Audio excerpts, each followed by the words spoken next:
안녕하세요. 저는 성신여자대학교 융합보건공학과의 임연섭입니다.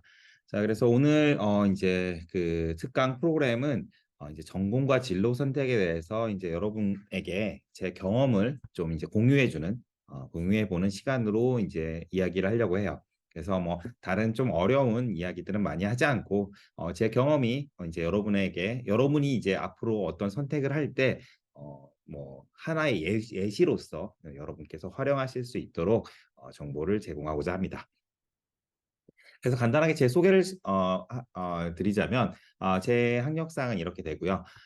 이제 한국에서 학사와 석사를 마치고 이제 그 미국에 있는 대학에서 이제 박사 학위까지 마친 이후에 미국에 있는 IBM이라는 회사에서 3년 정도 근무를 하다가 2020년부터 이제 성신여자대학교 융합보안공학과에 이제 조교수로서 근무를 시작하게 되었습니다. 그래서 제 주된 연구 분야는 이제 컴퓨터 공학을 전공을 했는데 이 컴퓨터 공학에서도 이제 컴퓨터 네트워크라는 이제 네트워크에 관련된 뭐 그리고 통신 이런 쪽의 연구들을 많이 진행을 하고 있어요. 그래서 뭐 여기 뭐 소프트웨어 디파인드 네트워킹 그리고 네트워크 프로토콜 디자인 그리고 뭐 네트워크 시큐리티 뭐 이런 것들에 대해서 이제 관심을 가지고 여러 가지 연구들을 시도하고 있습니다. 그래서 오른쪽에는 뭐 제 개인 홈페이지 이제 만들어 놓은 거 예전에 뭐 그냥 대충 뭐 텍스트로만 만들어져 있어서 뭐 재미있는 홈페이지는 아니지만 제 소개 글이 있는 부분에 사이트를 이제 소개를 시켜놨습니다. 자, 그래서 오늘의 이야기 주제는 제가 이제 지금 이 자리에서 여러분에게 지금 이렇게 특강을 하는 일자리를 얻을 때까지 해왔던 뭐 선택해왔던 진로와 그리고 그 과정에서 있었던 일들에 대해서 여러분이랑 좀 이야기를 나눌 생각이고요. 그러고 나서 이제 전공 선택 그리고 아주 먼 이야기 여기 뭐 이제 이 특강을 이제 듣는 학생들이 뭐 중학생, 고등학생 이게 섞여 있는 걸로 알고 있는데 뭐 중학생이라면 굉장히 먼 이야기죠. 그리고 뭐 하물며 이제 고등학생이라 하더라도 1학년쯤 일하면 이 대학원이란 거는 이게 뭐지? 이런 생각을 하실 거예요. 하지만 그래도 언젠가는 여러분께서 선택을 할 수도 있는 그런 이제 그 뭐 순간이 올 수가 있기 때문에 그때 이 오늘 들었던 이야기가 조금이라도 도움이 됐으면 되기를 바라면서 이제 제가 이야기를 시작하도록 하겠습니다. 뭐 인생은 뭐 선택의 연속이라는 이야기를 하죠. 그래서 어렸을 때부터 뭔가 자기가 하고 싶은 일, 그리고 앞으로 뭘 해야 될 일, 그리고 내가 좋아하는 건 뭐고, 뭐 먹고 싶은 건 뭐고, 여러 가지 일들을 많이 선택을 해야 돼요. 뭐 작은 일들이 많이 있습니다. 뭐 내가 뭐 이 어떤 음식은 안 먹을 거야. 뭐 이런 식의 선택도 하면서 살 수도 있고요.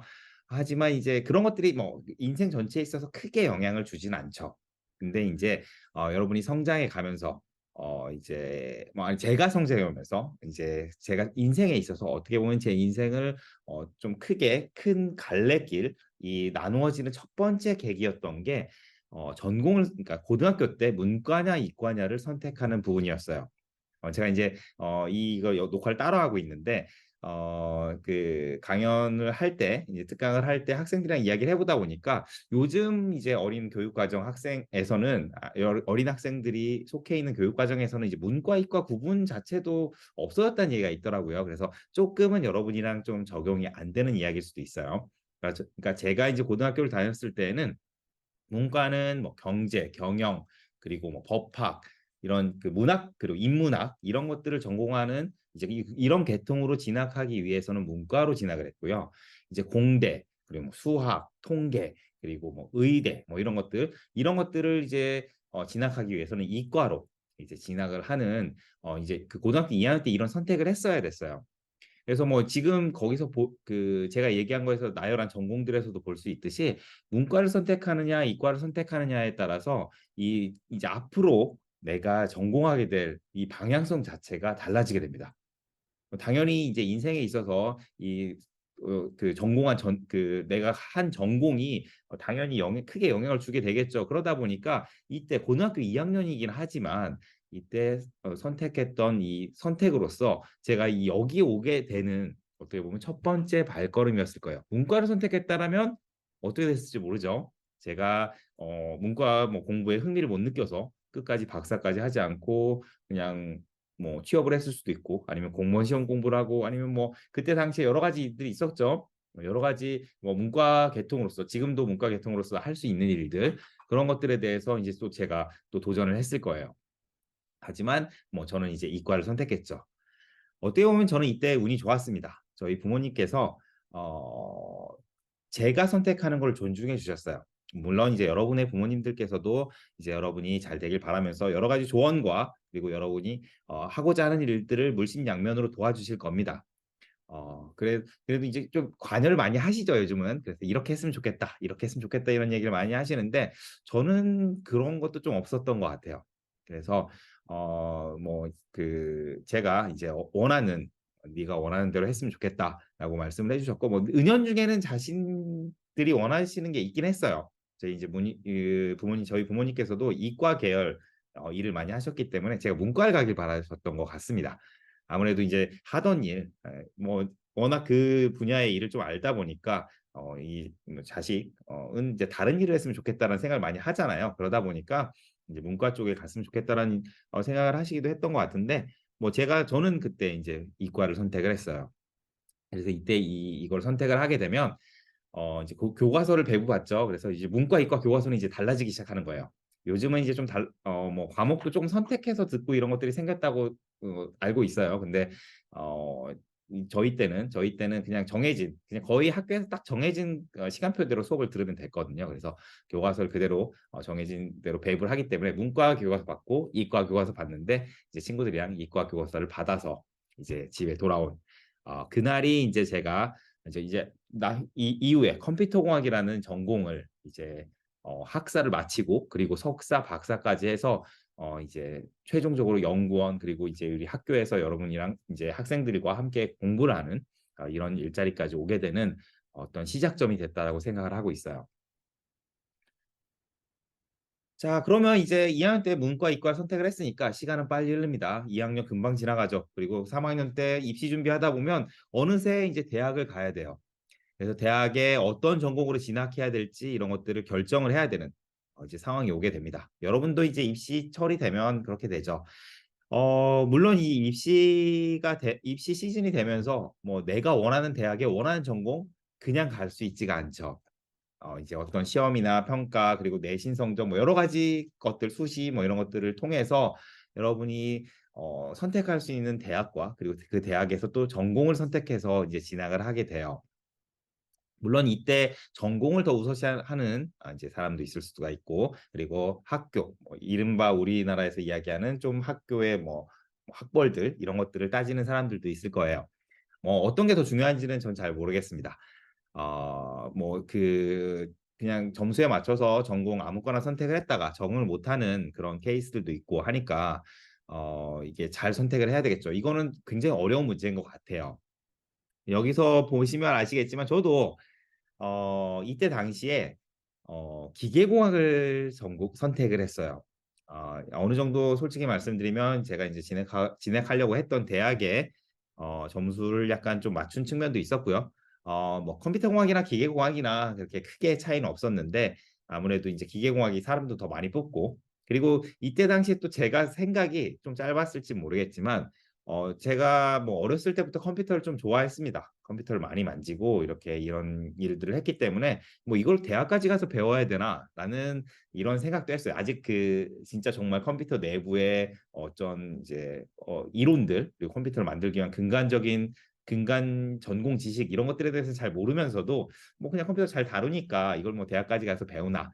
이게 아무래도 이제 중고등학교 때 지금은 모르겠어요. 여러분께서 그 대학의 전공들에 대해서 굉장히 좀 더 관심을 가지고 많이 아는 학생들도 많이 있는 것 같아요. 근데 좀 실제로는 자세히 알기 어렵죠. 제가 지금 융합보안공학과 소속이라 그랬는데 융합보안공학과가 뭐 하는 학과인지 뭐 물론 이 프로그램을 통해서 저희가 소개를 많이 했지만 그전에는 진짜 정말 잘 모르던 학생분들도 많았을 거예요. 저도 이때 그랬습니다. 그래서 컴퓨터공학은 뭐 그냥 이거 뭐 어느 정도 잘 다루는데 뭐 전공까지 하냐. 그리고 뭐 얘기를 들어보니까 선생님들이랑 얘기하다 보니까 뭐 전기공학, 화학공학, 기계공학 이렇게 이제 이런 공학들을 전공하면 웬만하면 뭐 뭐 일자리도 잘 구할 수 있고 이게 전통적인 공대 과목 학 전공이거든요. 그래서 지금도 이 전공들은 좀 취업난인 상황에서도 일정 수준 사람을 계속 데리고 가기 때문에 좀 이렇게 취업난에서 조금은 나은 전공이라고 보고 있어요. 전학이라고 많이 부르죠, 전학이. 뭐 요즘도 그렇게 부르는지 모르겠지만. 자, 그래서 이때 당시에 저는 이제 기계공학이라는 전공을 선택을 하고 진학을 했어요. 뭐 저도 뭐 이제 다른 전공도 약간 관심이 있었죠. 이제 컴퓨터공학이 뭐 컴퓨터는 좋아하지만 이제 뭐 다른 전공들 내가 하고 싶은 뭐 화학도 있었을 것이고 저희 아버님이 이제 화학을 전공을 하셨어요. 그래서 화학 관련해서 이제 연구를 하셨는데 그래서 화학공학과도 가볼까 이런 생각을 했었는데 그건 또 말리시더라고요. 그리고 뭐 여러 가지 이제 고민을 많이 했었는데 일단 그 고3 마치면서 이제 저는 기계공학과를 선택해서 친구들도 많이 만나고 굉장히 즐거운 1학년을 보낼 수 있게 됐어요. 어, 좀 뭐 대학 생활 요즘은 경쟁도 많아지고 해서 이제 대학에 와서도 좀 어떻게 보면 좀 타이트한 좀 이렇게 그런 경쟁이 많은 삶을 살고 있죠. 그리고 뭐 이전에도 경쟁은 계속 있어 왔죠. 근데 저는 조금은 1학년 때는 좀 즐거운 시간을 많이 보냈던 것 같아요.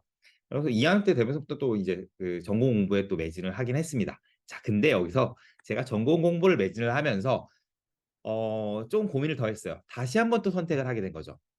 여러분이 이제 대학에 진학해 보시면 아시겠지만 뭐 중고등학교 때까지는 그냥 아까도 얘기했듯이 요즘은 뭐 과목을 몇 개 선택해서 듣긴 하죠. 그래도 여러분이 그 고등학교에서 그 커리큘럼 맞춰서 졸업했다는 뭐 그게 크게 달라지는 게 없죠. 뭐 입시에 유리한 과목들 아니면 나한테 유리한 과목들 좀 더 듣겠지만 그게 뭐 전공을 결정한다거나 그러지는 않아요.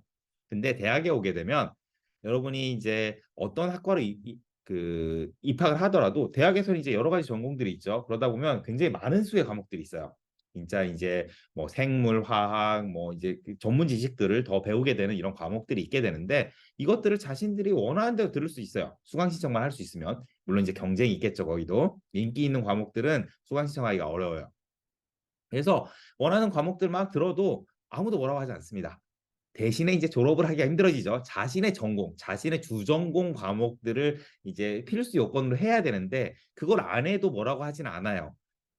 대신 졸업이 안 된다는 거. 그래서 졸업을 해야 되니까 이제 거기에 맞춰서 좀 듣긴 하지만 관심이 있으면 다른 전공의 수업들도 많이 듣게 돼요. 제가 이제 이 대학 1, 2학년이 지나면서 이때 고민했던 건 제가 관심 있던 컴퓨터공학 이 과목들을 그제서야 들어보기 시작한 거예요. 이제 여러분이 그냥 단순히 우리가 쓰는 컴퓨터에서의 뭐 내부적으로 알고리즘, 자료 구조, 운영 체제의 어떤 구성 이런 것들에 대해서 전공 과목을 들어보게 된 거죠. 제가 기계공학 소속이었는데도 이 컴퓨터공학과 수업을 더 많이 들은 거예요. 아까도 얘기했듯이 이렇게 되면 졸업하기가 되게 힘듭니다. 졸업하기가 힘들기 때문에 뭐 물론 복수 전공이니 부전공이니 이런 또 대학에 여러 가지 시스템들이 있어요. 이런 것들 이용하면 졸업할 수 있긴 해요. 근데 저는 이때 당시에 제가 또 선택을 했습니다. 뭐 제가 이제 기계공학까지 하면서 이 컴퓨터공학까지 두 개를 다 하는 건 제 능력엔 되지 않는다라고 생각이 들었고 또 대학의 시스템 중에 하나가 물론 많은 대학들이 이런 시스템을 가지고 있어요. 전공을 바꿀 수가 있어요. 그래서 저는 이제 물론 이제 약간 같은 계열 쪽에서 바꾸는 게 편합니다. 그게 더 가능성이 높고요. 그리고 여러분이 뭐 이제 요즘 인기 많은 의대나 뭐 약대 이런 데는 전과가 되지 않아요. 그 전공으로 바꿀 수는 없어요. 이제 그것들은 이제 전문직을 양성하기 위한 어떤 전공이라서 함부로 이 정원을 받을 수 있는 학과가 아닙니다. 그래서 다른 학과들 뭐 일반적인 공대나 뭐 사회대, 뭐 인문대 이런 데들은 전공을 원하는 학생들이 오면 이제 뭐 평가를 통해서 선발해서 전과를 받아주기도 해요. 그래서 우리 지금 성신여자대학교도 그런 시스템이 있고요. 제가 다니던 대학에서도 이 전과 시스템이 있었습니다. 이때 당시에 컴퓨터공학이 굉장히 인기가 많았어요. 여러분이 이제 닷컴 버블이라는 거가 굉장히 옛날 얘기인데 아마 이 영상을 보는 학생들은 아마 태어나기도 전일 수도 있을 것 같아요. 그 닷컴 버블을 통해서 굉장히 많은 이제 컴퓨터공학에 대한 이제 인기가 높아졌어요. 지금도 이제 인공지능이 엄청나게 인기를 끌고 관심을 받으면서 인공지능 학부 아니 또는 이제 컴퓨터공학에 대해서 굉장히 이제 사람들이 관심을 많이 가지고 있잖아요. 그때도 그런 일이 있었던 거죠. 그러다 보니까 이제 제가 전과를 할 때에도 평가를 하고 시험을 보고 굉장히 경쟁률도 높고 어려운 일이었어요. 열심히 했습니다. 그 제가 아까도 말씀드렸듯이 기계공학과에서 컴퓨터공학과 수업도 들으면서 열심히 해서 제가 마지막에 정리할 때도 이야기하겠지만 열심히 한 사람에겐 보상이 있다라고 저는 이야기를 해요. 열심히 했기 때문에 그때 당시 굉장히 높은 전과인데도 불구하고 이제 학교 안에서 전공을 바꾸는 건데도 불구하고 이제 경쟁 상당 막 떨어진 제 친구들도 몇 명 같이 했었는데 다 떨어지고 막 그런 일이 있었어요. 그래서 또 2학년 때 한 번밖에 못 하기 때문에 이제 그 학교의 시스템 상에서는 그래서 이제 그때 전과가 실패하면 그냥 기계공학을 전공해야 되는 아니면은 그냥 2학년으로 계속 머물러 있어야 되는 이제 대학의 자율성은 학년도 안 올라가고 2학년처럼 남아 있을 수가 있어요. 수업을 안 들으면 되니까 학점을 안 듣고 이제 뭐그 명목상은 3학년으로 얘기하겠지만 이 이수 학점이 3학년이 안 되는 그런 케이스를 만들 수도 있습니다. 그렇게도 할 수 있었지만 저는 이제 아무튼 뭐 성공적으로 전과를 했어요. 그래서 그때 기계공학에 남았으면 또 어떻게 됐을지 또 궁금하긴 해요. 제 친구들이 그래서 기계공학과에 많이 있어요. 그래서 지금 졸업한 친구 중에서 뭐 그냥 이제 연구원으로 일하고 있는 친구들도 있고 그냥 회사원으로 일하는 친구들도 있고 정말 열심히 했던 친구 중에 한 명은 외국계 회사 대표돼 있는 친구도 있어요. 제가 그렇게 나이가 많지는 않은데 외국계 회사가 작다 보니까 뭐 대표까지 되더라고요. 그래서 정말 신기하다. 이런 것들이 있었는데 뭐 물론 제가 거기 남아 있다고 해서 저도 똑같이 됐다라는 보장은 없죠. 제가 얼마나 노력하고 어떤 선택들을 했느냐에 따라서 또 이제 거기에서의 이뭐그 삶이 정해졌겠죠. 근데 우리는 알 수가 없어요. 우리 영화 요즘 많이 나오는 뭐 마블 영화들 보면 멀티버스니 하면서 여러 가지 가능성들을 다 보는 것처럼 뭐 닥터 스트레인지 영화 보셨죠? 그건 영화일 뿐이에요. 우리의 삶은 한번 선택하고 나면 그 길을 따라가는 수밖에 없는 거죠. 그리고 뭐 또 다른 선택들 갈래길들이 있으면서 그 갈래길들에서 선택하지 않은 다른 길에 대해서는 여러분이 뭐 상상밖에 할 수 없는 그렇다고 그 선택하지 않은 길에 대해서 후회하지는 않았으면 좋겠어요. 그래서 후회하지 않는 선택들을 계속했으면 좋겠다. 이것도 제가 또 하고 싶은 이야기 중에 하나예요. 자, 아무튼 저는 이렇게 컴퓨터공학과로 이제 선택을 하고 공부를 열심히 했습니다. 그래서 전공학점도 잘 나왔어요. 그래서 이제 4학년이 되고 이제 4학년이 되고 나면 대학교를 졸업하면 이제 사회인이 될 수가 있죠. 그래서 이제 취업을 해서 사회인이 될 것인가 아니면 조금 더 공부를 해볼까?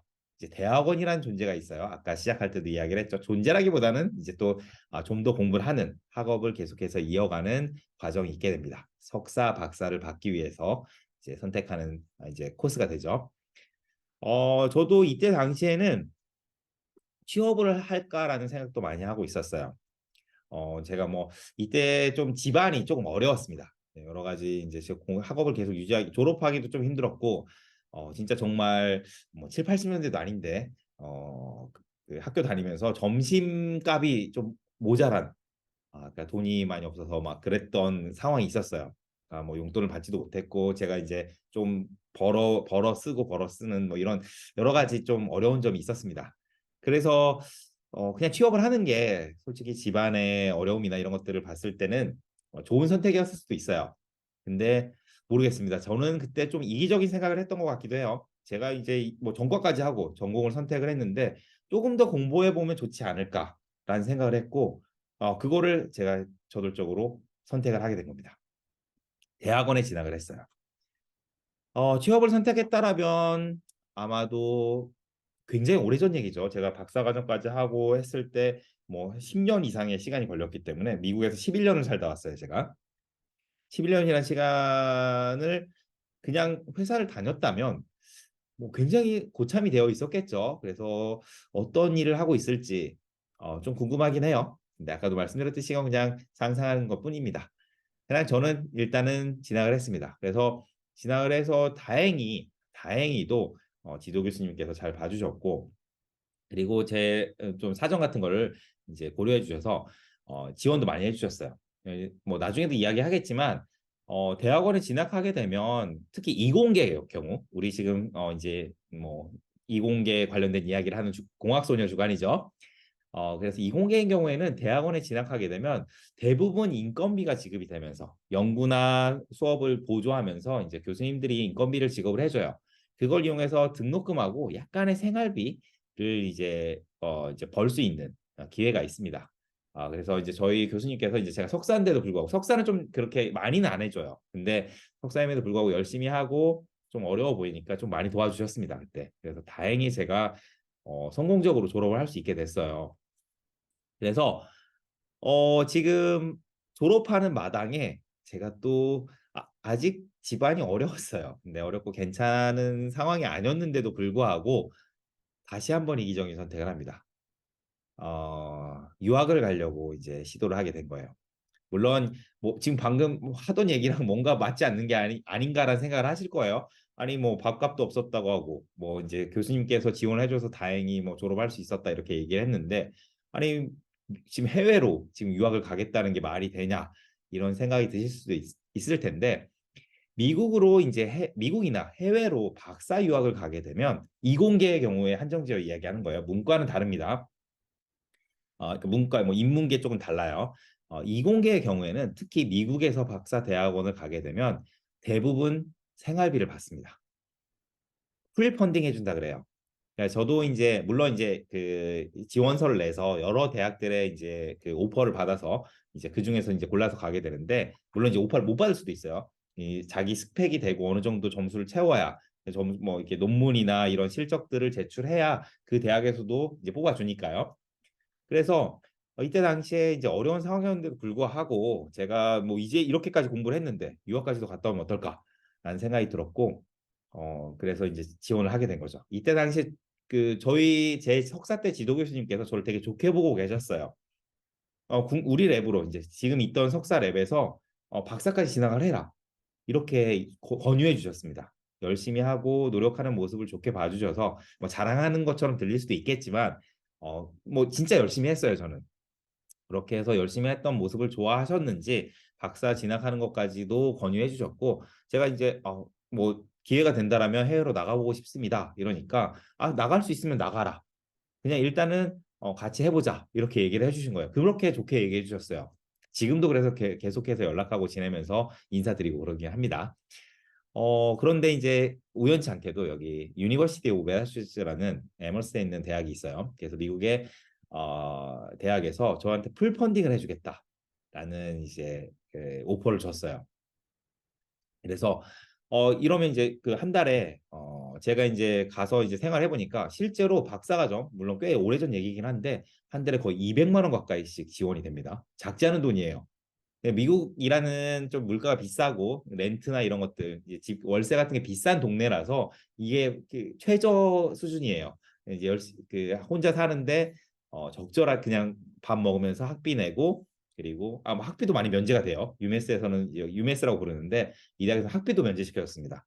그러니까 학비 면제되고 풀펀딩 해주고 그래서 제가 실제로 미국 유학을 나갔을 때, 그 미국 공항에 처음 내렸을 때 제 수중에 있던 돈은 100만 원을 환전한 돈밖에 없었어요. 비행기 표하고 100만 원 제가 가지고 있던 100만 원이라는 돈 이걸 환전해서 그걸 들고 미국 땅에 내렸습니다. 아, 그러고서 이제 월급을 받아 생활한 거죠. 물론 첫 달에 이 100만 원은 무리였습니다. 솔직히 말씀드리면. 월세도 내야 되고 여러 가지 해야 될 일이 있어서 돈이 모자랐어요. 근데 다행히 뭐 대부분의 이제 좀 다른 학생들은 그래도 좀 많이 바꿔왔어요. 그래서 좀 여유가 있어서 그 처음에 200만 원 빌렸습니다. 솔직히 말씀드리면 주변에 같이 갔던 학생들한테 200만 원 빌리고 이제 그 월급 받으면서 조금씩 갚아서 이제 제 생활을 했죠. 뭐 우여곡절이 많았습니다. 제가 이제 웃으면서 좋게 좋게 이야기를 했지만 이 유학 나가서 처음에 시작해서 그 처음에 세팅하는 단계가 굉장히 복잡했죠. 그래서 그냥 그때 뭐 그냥 취업 국내 석사 마치고 취업을 했거나 아니면 진짜 그 권유해 주신 지도 교수님 밑에서 박사 과정을 했다라면 또 어떻게 됐을지 모르겠어요. 근데 아마 그랬다면 해외에서 취업도 해보고 이런 뭐 일도 해보고 좀 더 그 글로벌한 마인드 이런 것들을 가지는 데는 조금 부족하지 않았을까라는 상상을 해봅니다. 대신에 뭐 더 빨리 졸업하고 더 빨리 뭐 돈을 버는 취업을 해서 이제 그 소득이 있는 그런 생활을 했을 수도 있어요. 근데 그것도 모를 일이죠. 아까부터 얘기했듯이 우리는 상상만 해볼 수 있는 제가 선택하지 않았던 다른 길인 거죠. 자, 그래서 미국에 유학에 나오니까 아까도 처음에 이제 와서 풀펀딩을 해준다고 뽑았죠. 그래서 저 대학 같은 경우에 이 UMass라는 대학 같은 경우에는 일단 뭐 학교마다 다 달라요 시스템이. 30명밖에 안 뽑았어요, 박사를. 교수님이 30명이 있는데 30명 가까이 있는데 이제 박사가 30명 정도 있었던 거죠. 30 몇 명, 정확하게는 30명하고 더 있었는데 아무튼 그 정도 교수님마다 한 명씩 뽑은. 그러니까 이때 당시에 그래서 저는 이제 한국식 생각으로 저한테 이제 컨택해온 연락해오고 이메일 주고받은 교수님, 그 교수님이 제 지도 교수님인 줄 알았어요. 근데 이게 또 학교 시스템이 특이했던 게 지도 교수님은 아니었어요. 그냥 멘토 교수라고 해서 1학년 때 처음에는 멘토를 하면서 그 자리 잡고 지도 교수들을 정하는 데 도움을 주는 이런 시스템이었던 거예요. 근데 대부분 그 멘토 교수님이 지도 교수가 되는 스타일이긴 했습니다. 그런 식이긴 했는데 저 같은 경우에 조금 복잡했어요. 이 아래쪽에 있는 이게 디파카네산이라는 교수님이었는데 인도분이었어요. 인도분이다 보니까 또 인도 특유의 억양도 있고 해서 정말 알아듣기가 어려웠습니다. 그런데 이제 이분이 그때 당시에 이제 그 가족이 생기셨어요. 그래가지고 좀 멀리서 출퇴근하고 계셨습니다. 그러니까 이제 뭐 저 외국인 학생 하나 만나자고 학교로 그러니까 좀 그 교수님들이 좀 자유롭게 일을 할 수 있거든요. 원격에서도 일할 수 있고 전화로도 이야기를 할 수 있고 뭐 요즘 이제 화상 채팅 이런 거 쓰죠. 그래서 그때도 있었어요. 그래서 그런 플랫폼 이용해서 이제 대화를 하는 쪽으로 이제 일을 하고 싶은데 제가 막 한국에서 이제 영어 잘 못하면서 그것도 인도식 영어를 잘 못 알아듣는 전화로는 정말 얘기가 어려운 이런 상황이 되다 보니까 자신도 지도하기 힘들고 저도 좀 불만이 생기고 이러다 보니까 이제 서로 이제 다른 지도 교수님을 찾아보는 게 어떨까? 그러니까 멘토 교수랑 하지 말고 다른 이제 너랑 좀 더 인터랙션 많이 할 수 있는 교수님이랑 했으면 좋겠다. 이런 이제 이야기가 나왔고 그래서 저도 이제 그렇게 하겠다라고 이제 결정을 하면서 이게 한국 같으면은 지도 교수를 잘 안 바꿔요. 그래서 저도 그때 당시로는 이제 마음 한켠이 불안한 거죠, 이제. 이러다가 이제 지도 교수가 없어서 돌아가야 되는 거 아닌가. 진짜 고민을 많이 하면서 여기 이제 던토슬리라는 이 교수님입니다. 교수님한테 컨택을 합니다. 옆에는 이제 짐 크로스라는 교수님인데 두 분이 같은 랩에 있어요. 그래서 뭐 한 둘 대신에 학생은 따로 받기도 하셨는데 제가 처음에는 이제 짐 크로스 교수님을 이제 컨택을 했을 때는 이 교수님은 되게 대외 활동이 많으셔가지고 약간 좀 받기 힘들다 이렇게 얘기하셨고 제가 실제로 정말 지도 교수님으로 하고 싶었던 던터슬리 교수님은 이 교수님 같은 경우에는 진짜 정말 저희 쪽에서 네트워크 쪽에서 진짜 손꼽히는 분이셨어요. 그래서 제가 이 대학에 원서를 냈던 이유 중에 하나였죠. 근데 제가 뭐 무슨 제 깜냥에 어떻게 이 교수님한테 지도 교수님을 해달라고 하겠느냐 하면서 이 멘토 교수님이랑 그냥 있었던 건데 뭐 이왕 이제 바꾸려고 시도하는 거 그냥 해보자 하고서 이 교수님한테 연락을 한 거죠. 그래서 만나서 이야기를 했습니다.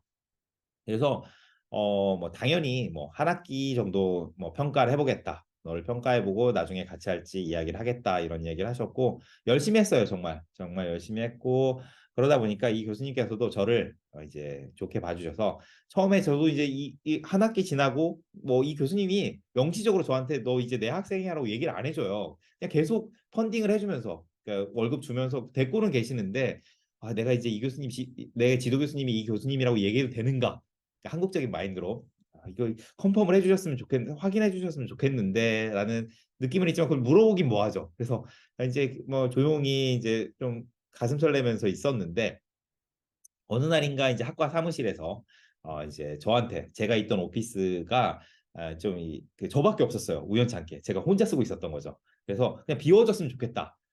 이런 이야기가 온 거예요. 이제 지도 교수가 누군지 명시적으로 학과에는 등록이 안 돼 있었던 것 같아요.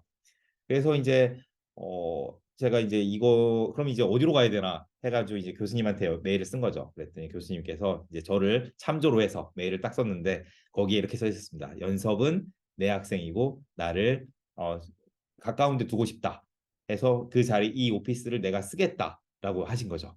그래가지고 그 교수님의 학생들이 또 다른 방에 조그마한 방에 이 교수님 방을 두 개 썼는데 큰 방이 하나 있고 이제 인원이 좀 많아가지고 다른 방에 조그마한 방에 있던 학생들을 전부 제가 있던 방으로 옮겨왔어요. 그래서 이제 그때부터는 그 학생들이랑도 이제 제가 랩메이트 이제 같은 랩에 속한 이제 친구라는 거를 이제 좀 더 제가 마음 편하게 얘기할 수 있게 됐고 지도 교수님이다. 그리고 이제 그러다 보니까 이제 제가 어느 순간에 또 이 랩에서 또 시니어가 되어 가고 있더라고요. 선배가. 그래서 그러면서 이제 정말 이 교수님의 지원 아래에서 정말 공부를 또 잘해주셨어요. 제가 이제 취업할 때까지 계속해서 펀딩해 주시고 외국인이다 보니까 이 학생 신분을 유지해야 되거든요. 그래서 이제 이런 것들까지 다 챙겨주시고 취업할 때까지 뭐 추천서나 이런 것들 끝까지 저를 도와주셨습니다. 자, 그래서 이제 일단은 이렇게 이제 그 박사 과정을 시작하고 지도 교수도 정해지고 여러 가지 뭐 주제들에 대해서 연구를 하고 있었어요. 그래서 그 박사 과정이 되게 되면 뭐 뒤에서도 이야기를 했지만 석사는 뭐 한 교수님께서 적당히 적당히라기보단 잘 지도해 주셔가지고 되게 2년이면 딱 맞춰서 그 졸업을 합니다. 근데 박사는 기약이 없어요. 박사는 자신이 풀어야 되는 문제 그리고 자신의 연구 주제를 스스로 정하고 물론 이제 교수님이 어느 정도 조언을 해주시지만 지도 교수님이 조언을 해주시지만 스스로 정하고 그 문제를 풀이하고 그 해결책을 찾아 나가는 게 박사예요. 그러다 보니까 어떤 주제를 정하느냐에 따라서 그 인생이 달라질 수가 있어요. 정말 진짜 안 되는 주제 해가지고 끝까지 성과 안 나와서 졸업 못하면서 되게 열심히 고민하는 그런 일들도 많이 생깁니다. 근데 저는 이때 당시에 MPTCP라고 불리는 이제 나중에 대학에 오셔서 이제 IT 쪽 전공하시면 이제 네트워크 특히 시간에 TCP란 프로토콜에 대해서 배우실 텐데 많이 들어보셨을 거예요. TCP/IP. 이거를 이제 여러 경로를 통해서 좀 더 이제 빠르게 그리고 안정성 있게 사용하는 프로토콜이 있었는데 이때 당시에 막 나오고 있었어요. 그래서 이거에 대한 연구를 시작하게 됐고 이때 다른 주제 했으면 좀 힘들었을 수도 있어요. 근데 이거가 좀 인기도 있었고 제가 제 적성에도 맞았던 것 같아요. 그래서 그러다 보니까 나름 성공했습니다. 뭐 제 구글 스칼라라는 페이지에 가면 이제 제 정보를 볼 수가 있어요. 제가 쓴 논문들과 그 논문들이 얼마나 인용이 됐는지 이것들을 이제 볼 수가 있게 되는데 이게 좀 예전에 캡처한 거긴 한데 제 논문이 얼마나 인용이 됐는지 지수를 이렇게 보여주는 스크린샷을 가져왔습니다. 어, 높은 편은 아니에요. 높은 편은 아닌데 그냥 제가 이때 이거 뭐 2017년쯤 한국 2020년쯤 20년 21년쯤 스캔했던 이 작년에 캡처한 것 같기도 한데 정확하게 기억이 안 나네요. 있는데 제가 썼던 논문들이 1,700명 가까이 제 논문들을 이제 그 인용한 거죠. 물론 제가 1저자인 것도 있고 2저자인 것도 있고 뭐 3저자인 것도 있긴 해요. 주저자인 게 1저자였던 게 더 의미가 있는 거긴 하지만 뭐 2저자 이런 논문들이 2저자였는데 뭐 400번씩 다른 논문들이 인용한 거죠. 이 논문. 그리고 뭐 제가 1저자인 것들도 뭐 200번 가까이 이렇게 인용된 어떻게 보면 그 박사 과정 마치면서 쓴 논문들이 이렇게까지 많이 그 인용이 안 되는 케이스들이 많이 있어요. 근데 저는 우연치 않게도 제가 썼던 논문들이 그리고 워낙 아까도 말씀드렸듯이 제 지도 교수님은 굉장히 대가세요. 그래서 지도 교수님은 이거 몇만 회죠. 몇만으로 돼 있고 진짜 저는 진짜 거의 티끌만큼 작은 수긴 하지만 그래도 그냥 박사를 마치고 어느 정도 그냥 허투루 끝난 박사는 아니었구나라는 걸 증명할 수 있는 어떤 지표가 아닐까. 제 나름대로는 좀 자랑스러워하는 앞으로도 더 계속해서 더 큰 증가를 해 가야 되는데 제가 좀 더 노력해야 되겠죠. 그것도 이제 제 선택이 될 거예요. 근데 아무튼 이때 당시에는 그렇다는 거라는 거를 이제 뭐 자랑같이 들리겠지만 이렇게 말씀을 드립니다. 자, 그러면 이렇게 해서 이제 좋은 성과가 나오고 하니까 이제 교수님께서 이제 졸업해야지 이렇게 말씀을 하시죠. 그래서 이제 졸업을 원래 이제 저한테 6년 차에 제가 이제 박사를 7년이나 했어요. 7년 동안 했는데 6년 차에 졸업하라고 이제 얘기를 하셨습니다. 근데 이제 그때 당시에 졸업을 하고 그냥 귀국해서 국내 기업에서 일을 할 수도 있었고요. 아니면 이제 거기서 이제 취업해서 일을 할 수도 있었는데 이제 그때 취업을 하려고 하니까 그 취업 자리가 뭐 그냥 박사 오프닝이 바로 나는 건 아니에요. 그래서 뭐 여러 가지 하다 보니까 좀 지연이 되고 있었어요. 그래서 한 1년 가까이는 제가 일자리 구하면서 그냥 학생 신분을 유지하고 있었습니다. 그걸 교수님께서 끝까지 서포트 해주셨어요. 굉장히 좋으신 분이죠. 여기 그냥 할아버지시긴 한데 나이가 좀 많이 있으십니다. 그래서 졸업했을 때 이제 학위복 입고 교수님이랑 찍은 사진이에요. 이제 이때 당시에 그래서 이제 취업을 하기 위해서 여러 군데 막 지원을 하고 있었죠. 예, 지원을 하는데 뒤에서 이야기를 하겠지만 미국이란 나라에서 취업할 때 그냥 우리나라 뭐 공채처럼 이렇게 지원해서 뽑히는 케이스가 많지가 않아요. 저도 이제 제가 취업 활동 막 하고 있다고 하니까 그냥 교수님이 그냥 알아서 하나 보다 하고서 놔뒀었거든요. 근데 어느 날은 어떻게 되고 있냐고 이제 한번 물어보시더라고요. 그래서 제가 뭐 페이스북, 구글 이런 데 가면 어플라이 버튼 있죠. 어디 커리어 이 섹션에 가면 어플라이 버튼이 있어요. 그리고 누르고 지원서 써가지고 지원하고 있다 이랬더니 교수님이 그렇게 하면 안 된다고. 안에서 래퍼, 그러니까 그 구글이나 페이스북, 뭐 IBM 이런 회사들 안에 다니는 사람이 이 너를 그 언급해줘야 언급해줘야 이제 그 휴먼 리소스 인사팀에서 너한테 인터뷰 기회를 준다. 이렇게 얘기를 하는 거예요. 그러면서 바로 저한테 우리 랩 출신 선배한테 그때 이제 그 선배가 마이크로소프트 연구소에 계셨어요. 그래서 거기에 메일을 써라. 이렇게 얘기를 한 거죠. 그래서 이제 교수님 참조로 해서 막 메일을 썼어요. 그랬더니 진짜로 그 전까지는 아무리 어플라이 버튼 누르고 해도 뭐 인터뷰 기회 잘 안 오는데 이제 그분이 답장을 하고 전화를 하고 얘기를 하고서 이제 언제 인터뷰를 보는 쪽으로 진행했으면 좋겠다. 이런 얘기까지 나오더라고요. 그래서 이게 모르겠어요. 우리나라는 그래도 공채 개념이 있었죠. 요즘은 또 이제 우리나라도 막 경력 채용 이런 것들이 많아지면서 약간 그 내부적으로 이제 그 좀 추천받는 이런 시스템들도 많이 생긴 것 같긴 한데 아무튼 미국은 그게 심했습니다. 그래서 그런 일이 있었는데 이제 저는 이제 또 IBM이라는 회사도 있었어요. 여러분이 지금은 이제 아까 마이크로소프트는 많이 들어보셨을 텐데 IBM은 아마 이제 좀 잊혀져 가는 회사죠. 예전에는 이제 컴퓨터, PC 그리고 뭐 하드디스크, 메모리 이런 컴퓨터의 기본 개념들을 다 만들어낸 회사예요. 굉장히 엄청 컸던 회사죠. 그래서 연구소가 있어요. 그래서 노벨상 탄학 그 연구원들도 많고 해서 이 IBM 리서치라는 이게 지금 IBM 리서치의 헤드쿼터예요. 그 본사 리서치가 여러 군데 있는데 뉴욕에 이렇게 헤드쿼터가 있습니다. 그래서 여기에 이제 제가 지원을 했죠. 여기도 제가 인턴도 했고 이 교수님의 추천을 통해서 인턴도 했고 아는 분들이 있어서 이제 레퍼를 받아서 이제 결국에는 여기 지원했고 그 마이크로소프트는 하다 말고 여기에서 오퍼가 와서 이제 너 와라라고 이제 연락이 와서 이쪽을 선택해서 가게 됐습니다. 그때 귀국했다라면 그냥 뭐 해외에서 박사 받고 국내 기업에서 일하는 그냥 그런 경험을 했겠죠. 근데 저는 좀 더 있고 싶었던 거예요. 진짜 제가 다녔던 회사 건물입니다. 진짜 이렇게 생겼어요. 뭐 여러분이 생각하는 뉴욕은 맨하탄이라는 굉장히 건물, 막 고층의 건물들이 있고 사람들이 번잡하게 왔다 갔다 하는 그런 도시를 생각할 텐데 뉴욕에 이런 공간이 더 많이 있습니다. 그래서 여기 보시면 거의 주변에 나무, 숲, 그리고 뭐 벌판 같은 것만 있죠. 그래서 주차장도 엄청 넓어요.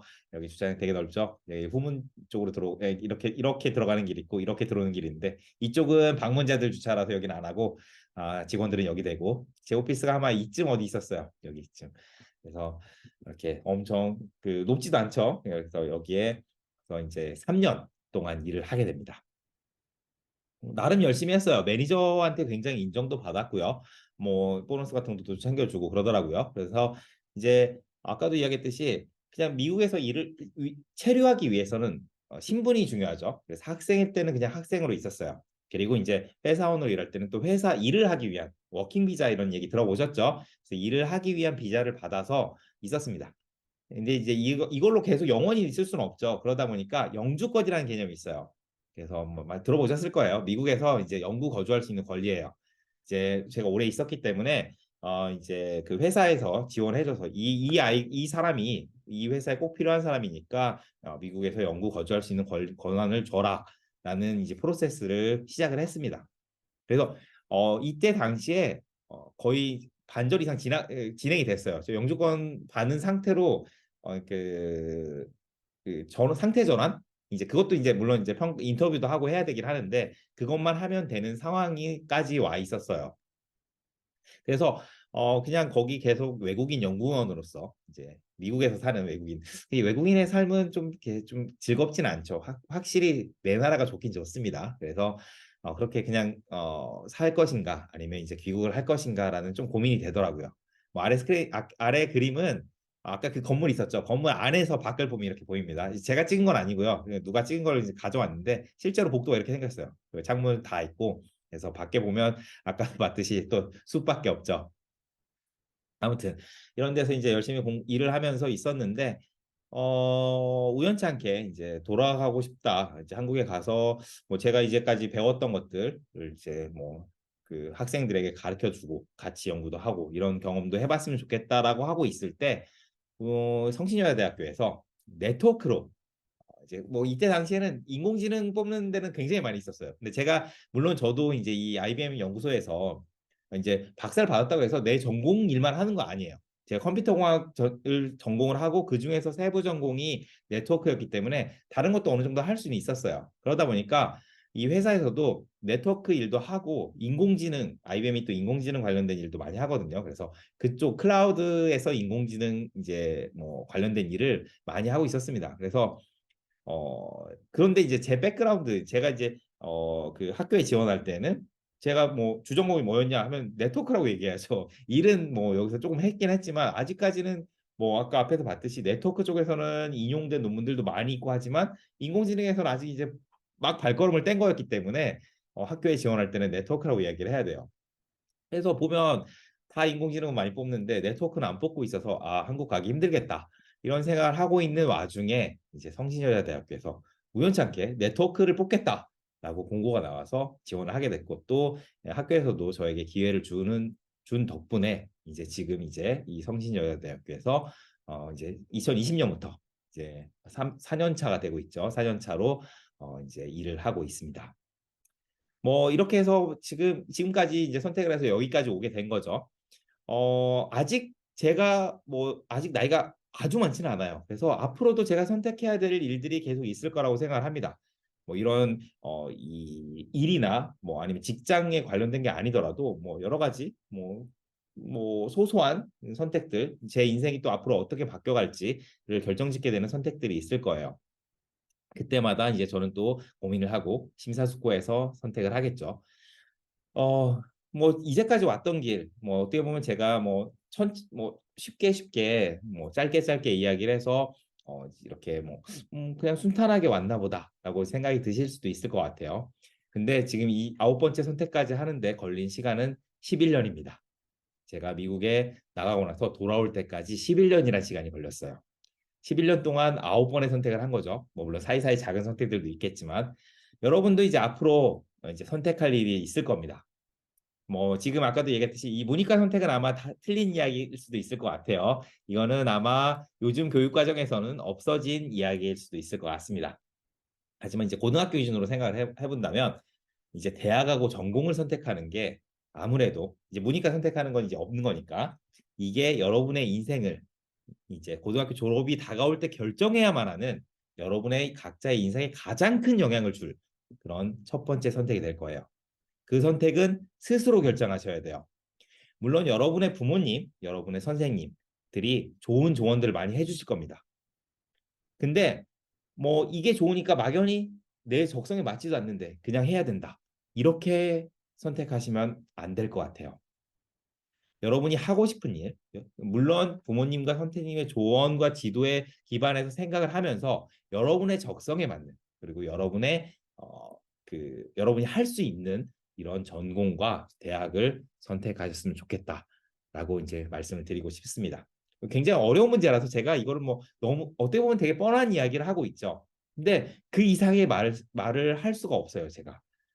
제 경험에서도 저도 이제 그때 당시에 고민도 많이 했고 그 친구들이나 그리고 선생님 그리고 부모님의 조언들도 많이 들었어요.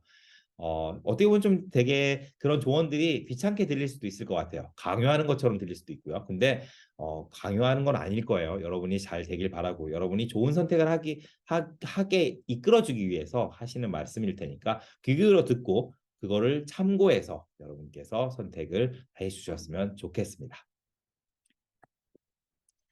자, 그리고 이제 아까 대학원 진학에 대해서도 이야기를 한다 그랬죠. 아, 이건 너무 먼 미래일 수 있을 것 같아요. 아직 대학도 안 갔는데 무슨 대학원 이야기를 하나 이런 생각이 드실 수도 있을 텐데 뭐 4년이란 시간 뭐 중간에 휴학을 할 수도 있겠지만 생각해 어찌 보면 굉장히 빨리 지나가요.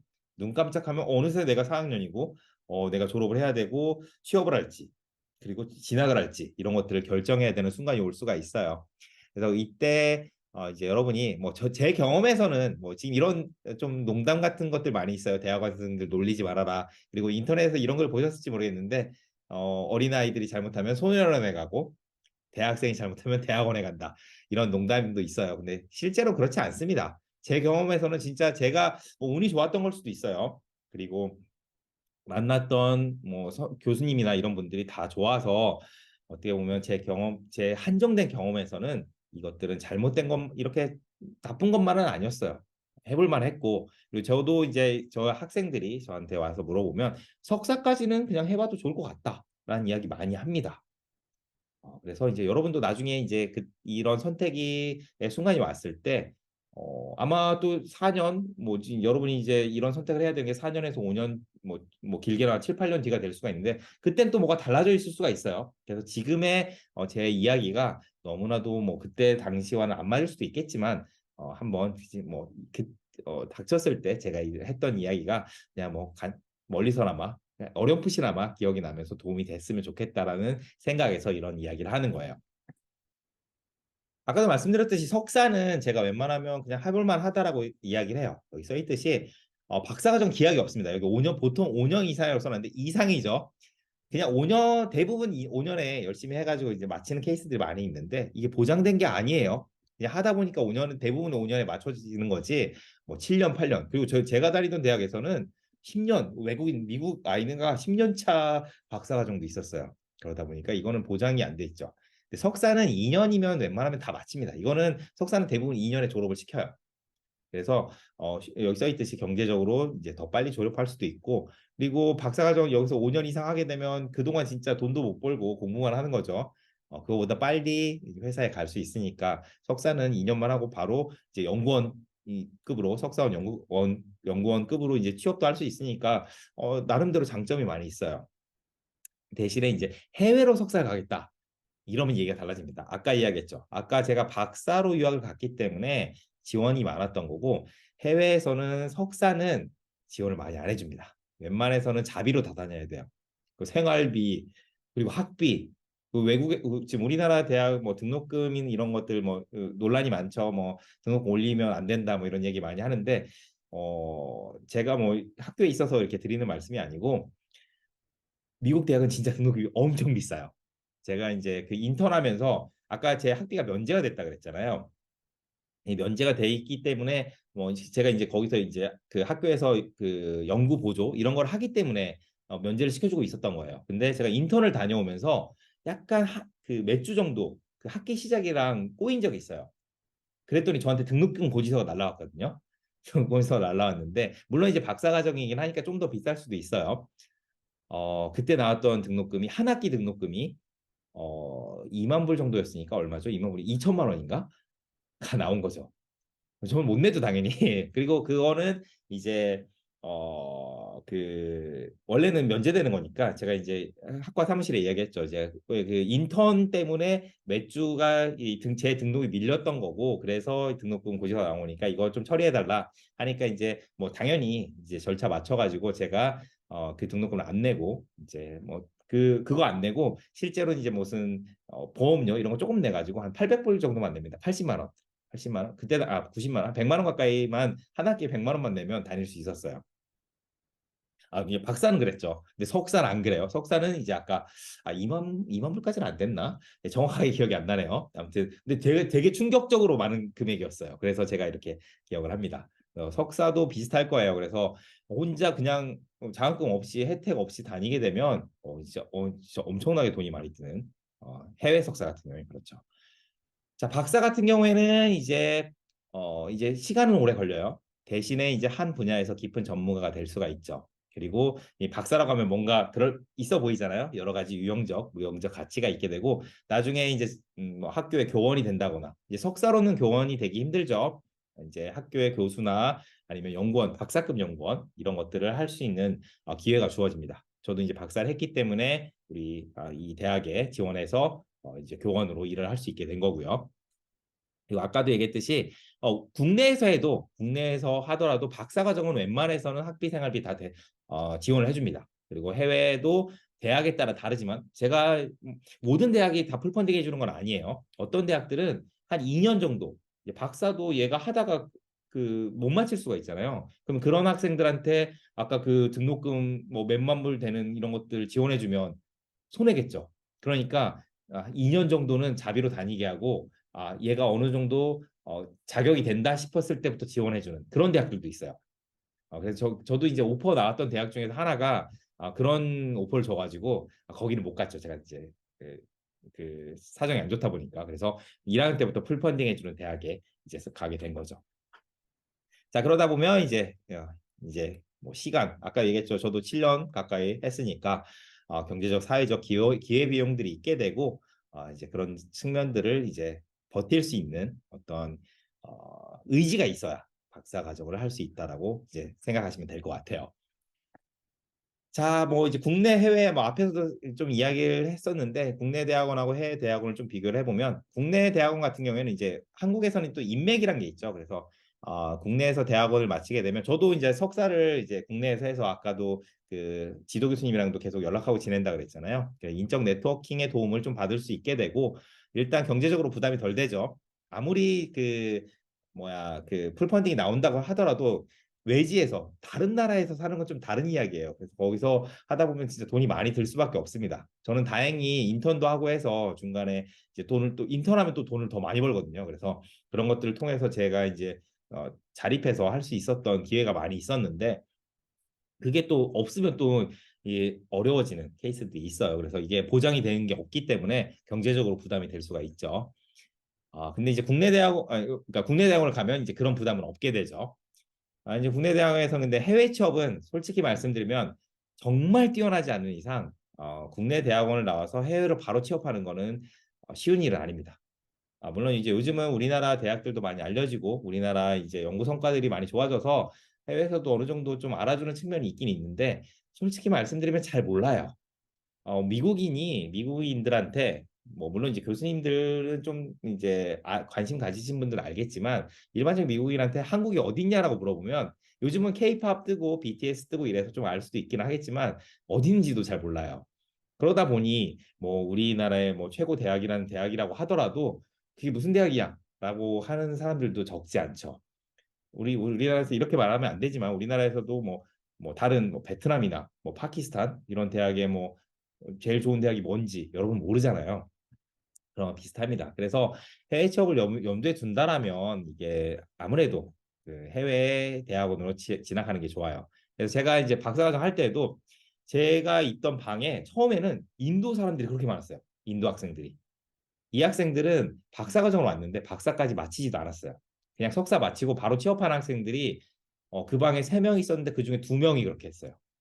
그러니까 인도 애가 3명, 그리고 제가 이렇게 4명이 이렇게 앉아 있었는데 3명 다 나갔어요. 3명 다 나갔는데 2명은 그냥 취업해서 나가고 1명은 인도로 돌아가서 취업했나? 그랬습니다.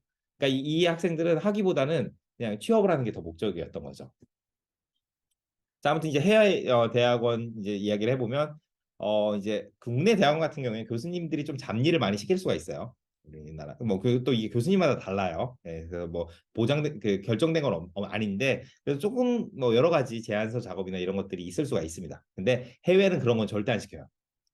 뭐 물론 이제 중국인 교수나 뭐 한국인 교수님은 또 다를 수 있긴 한데 저 같은 경우에도 저는 이제 아까 봤듯이 네이티브 아메리칸이셨죠. 그래서 완전 미국인이셨기 때문에 뭐 저한테 주말에도 함부로 전화하거나 그러지 않으셨습니다. 그래서 저는 진짜 정말 연구만 제가 이제 열심히 한다라고 근데 제가 연구 열심히 하는 것만 좋아하셨지 뭐 다른 거 뭐 써와라 뭐 이런 거 시키지도 않으셨어요. 이거죠. 물론 이제 거기서 인적 네트워크 저도 지금 IBM이나 이런 쪽에서 이제 쌓았던 외국인 친구들 가끔 연락하면서 이제 그리고 그 거기서 이제 취업할 때도 이 해외 대학원에서 이제 했던 인턴이나 멘토 만나고 서로 디스커션 했던 토의했던 이 네트워크가 굉장히 도움이 됐죠. 그리고 뭐 언어 뭐 제가 언어 뭐 11년이나 있었지만 그렇게 아주 잘하진 못해요. 그래도 11년 있으면서 영어로 그 외국인 뭐 이제 우리한테는 외국인이죠. 거기 미국인들 만나서 그냥 영어로 막 얘기하는 거에 이제 두려워하지 않는 이제 그런 경험 이제 그 태도를 가질 수 있게 됐죠. 뭐 이제 플러스 마이너스 될 수 있는 건 이제 아무래도 해외에 있다 보면 외롭고 진짜 어려운 일들이 많이 있습니다. 그래서 이제 그런 것들이 뭐 편안한 사람도 있을 거고 이제 어려운 하는 사람도 있을 거예요. 그래서 이제 그 해외 대학원을 선택하게 될 경우에는 대부분 저는 이제 박사로 지원할 거라고 생각을 해요. 박사까지 하게 됐을 때 이제 해외 대학원을 진학할 텐데 긴 기간 정말 그 해외에서 좀 왔다 갔다 하는 것도 이제 비용이 커가지고 되게 1년에 한두 번밖에 못 와요. 한 두 번 오면 또 한두 번이라고 얘기 1년에 한 번이죠, 되게. 한 번 오기도 힘듭니다. 비행기 표 값도 있고 하니까. 그래서 그런 것 삶을 버틸 수 있는 의지가 있어야 좀 해외에서 박사학위까지 할 수 있는 그런 그러니까 그러다 보면 진짜 정말 열심히 하게 되겠죠. 그 각오가 있어야 돼요, 여러분이. 자, 그리고 뭐 해외 취업에 대해서도 간단히 얘기해 볼 텐데 이거는 아까도 얘기했죠. 뭐 이제 그 특히 미국 회사를 얘기할 때는 레퍼. 그러니까 누군가 그 나를 추천해 줄 사람이 필요해요. 그래야만 그 면접 볼 수 있는 기회가 주어지고 뭔가 진행을 할 수 있는 거죠. 그래서 능동적이 될 필요가 있습니다. 저도 이제 제가 그 IBM이라는 회사 갔을 때 제가 인턴했던 이 그 부서에 그 높으신 분이었어요. 그 여기 펠로우라고 돼 있는데 거기 장이셨는데 이분한테 제가 그 이력서 보내고 그 여기 지도 교수님 CC 해가지고 보내가지고 내가 지원해보면 어떨까 했더니 이제 고려해주겠다 이러면서 나중에 제 지도 교수님한테 전화해서 물어봤어요. 이 학생 연습이 어떤 학생이냐 해가지고 이제 주영이께서 열심히 하고 그 성과 좋고 뭐 친절한 그러니까 인품이 나쁘지 않다라고 이제 잘 얘기해 주셔가지고 나중에 이렇게 저한테 지원하라고 아예 지원하라고 링크가 왔어요. 이거는 거의 저를 뽑기 위해서 온 거나 마찬가지였죠. 근데 물론 모르죠. 이제 저도 이제 뭐 다른 경쟁자가 있었으면 다른 경쟁자 뽑혔을 수도 있습니다. 근데 내부적으로 들어봤더니 지원하고 나서 한 2, 3일 뒤에 바로 저를 뽑기로 결정이 됐다라고 또 들었어요. 이게 또 미국이라는 데가 굉장히 뭐 우리나라보다 되게 합리적이고 뭐 진짜 절차만 따라할 것 같은 그런 느낌도 있죠. 근데 아니더라고요. 생각보다. 더 우리나라보다 더 내부적으로 이 아는 사람이 있어야 되고 레퍼도 받아야 되고 그 평가 나에 대한 좋은 이야기를 해주는 사람이 필요한 그런 게 있던 세상 그런 경험이 있었습니다. 아무튼 그래서 이 건너 건너 아는 사람이라도 찾아서 여러분이 이제 나중에 진짜 정말 대학 졸업하고 이제 뭐 이제 국내에서 대학원 성과 좋게 나왔으면 이제 아는 사람 선배나 통해서라도 이제 해외 취업을 하고 싶으면 구글, 뭐 페이스북 이런 이제 페이스북 아니죠 요즘 메타죠. 내부에 있는 사람한테 나를 추천할 수 있도록 지원해 주실 필요가 있어요. 접근 아니 그 컨택할 필요가 있는 거죠. 뭐 인터뷰 준비할 때 이거는 뭐 코딩 인터뷰 하는 거 여러분 많이 들어보셨을 거예요. 요즘 뭐 카카오나 우리나라 네이버, 카카오 뭐 배달의 민족 요즘 잘 알려진 IT 기업들 다 코딩 인터뷰 한다는 거 들어보셨죠? 그래서 해외 기업들은 예전부터 그렇게 하고 있었어요. 그래서 이런 것들 할 때 필요한 자료들 이게 나중에 지금은 이제 여러분 중고등학교 때 이거 벌써 이거 생각하실 필요는 없고요. 요즘 중고등학교 때에서도 이제 코딩 배운다고 듣긴 했습니다. 근데 이제 대학에 와서 전공하고 그리고 이제 실제 취업에 닥쳤을 때 어떤 인터뷰에 필요한 어떤 기술들 그리고 프로그래밍 하는 방법들을 배우는 이제 연습을 좀 하는 필요가 있다라고 해서 이렇게 소개를 한 거고요. 이런 책들 많이 써요. 이런 사이트랑 해서 이거는 뭐 이제 회사마다 다르죠. 저는 또 IBM은 또 이건 없었어요. 예, IBM은 대신에 이틀 동안 진짜 정말 하루 종일 대화를 했어요. 그러니까 그 사람들을 계속 만나면서 네가 한 연구가 뭐고 우리가 하고 있는 게 뭔데 뭐 서로 의견 디스커션 하고 막 이것들을 제가 11년 동안 미국에 있었는데 진짜 이틀 동안 제일 많이 영어로 이야기했던 인터뷰였습니다. 물론 이게 이렇게 기회가 바로 주어지긴 했지만 그 인터뷰 갔다 온 게 그렇게 이틀 동안 이틀에 걸쳐서 이렇게 이야기를 했어야 됐어요. 그래서 정말 힘들었죠. 자, 그래서 이제 마지막 슬라이드예요. 여러분 뭐 이제 코난 오브라이언이라는 이제 그 미국의 코미디언 아실지 모르겠어요. 근데 뭐 인터넷 뭐 한국 뭐 스티브 연인가랑도 가끔 한국인 출신 미국인 배우긴 하지만 이렇게 뭐 그 유튜브 영상 같은 거에서 같이 나온 걸 본 것 같은데 꽤 유명하고 재밌는 쇼를 하는 사람이죠.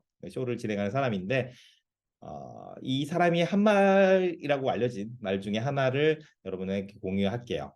여기 뭐 영어로 써 있죠. 뭐 제가 영어 발음 좋지도 않으니까 읽질 않을게요. 근데 해석을 해보면 이 자신이 원하는 거를 그대로 자신이 얻고자 원하는 거를 그대로 원하는 사람은 없어요. 삶에 살면서 자신이 원하는 걸 그대로 얻는 사람이 뭐 얼마나 있겠어요? 없다라고 봐도 되겠죠. 하지만 당신이 정말 열심히 일하고 그리고 좋은 사람이라면 놀라운 일이 발생할 거다. 이렇게 이야기를 했습니다. 전 이게 맞는 말이라고 생각을 해요. 아까도 말씀드렸죠. 제가 뭐 11년 동안 했던 선택들 어떻게 보면 짧게 그리고 뭐 그냥 좋게 좋게 이야기했던 것 같아요. 정말 그 와중에 저는 진짜 열심히 했습니다. 아까 지도 교수님들이 다 좋아했던 이유가 제가 뭐 워커홀릭이고 정말 열심히 일한다라는 평을 많이 들었어요. 그런 얘기를 많이 듣고 그리고 어, 진짜 정말 사람들에게 그러니까 적이 되지 않기 위해서 정말 친절하게 여기 카인드라고 해서 좋은 사람이 인척한 게 아니고 좋은 사람이려고 노력을 했습니다. 저는. 그래서 뭐 같이 일을 할 때에도 제 맡은 일은 항상 최선을 다해서 완수를 하려고 노력을 하고 완수를 하고 나서도 거기에 맞춰서 또 피드백이나 이런 것들에서 최대한 열심히 했기 때문에 그거에 따라서 제가 거기 이제 해외에서 IBM 리서치라는 뭐 회사에 취업을 할 수 있고 그리고 지금 이제 이 학교에 와서 다시 학생들에게 수업을 할 수 있는 이런 자리까지 올 수 있었다. 어떻게 보면 굉장히 놀라운 일이죠. 제가 미국을 나가겠다라고 했을 때 그 첫 발자국을 내디뎠을 때 아니면 문과 이과 이 선택을 했을 때 제가 이 자리에서 이 뭐 교원이라는 신분으로서 대학생들을 가르치는 이런 일을 할 거라고 상상하지 못했죠. 그냥 열심히 했어요. 열심히 하면서 물론 이제 이 후반부에 가면서는 이제 오고 싶다, 이제 학교로 가고 싶다 이런 생각을 했지만 그 원하는 바가 어떻게 보면 이 놀라운 일인 거죠. 놀라운 일이 발생해서 제가 이제 와서 하게 됐다라는 거. 그래서 중요한 말은 리얼리 하드 열심히 하고 좋은 사람이라면 진짜 좋은 사람이라면 여러분도 계속 그렇게 열심히 하면서 나쁜 사람이 아닌 좋은 사람이 된다라면 원하는 그러니까 좋은 일들이 놀라운 일들이 발생할 거라고 생각을 하면서 그렇게 말씀을 드리면서 저는 제가 준비한 특강은 여기서 마치도록 하겠습니다. 감사합니다.